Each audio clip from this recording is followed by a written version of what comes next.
G'day folks, if you own a T5 or a T6 VW transporter, you might be interested to watch this clip, because what I'm going to show you now is something that is, in my opinion, quite important if you're considering taking your van off-road.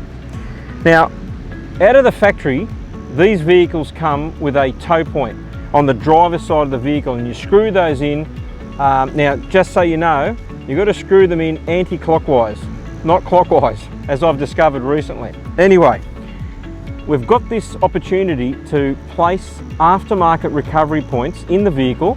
Now, we got these from a company called Combi Life Australia, and you can find them online, and they are a fantastic aftermarket recovery point.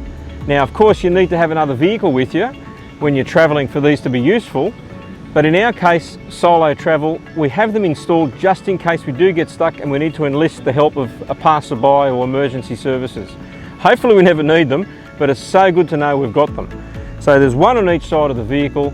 They are a great aftermarket product. We give them the thumbs up.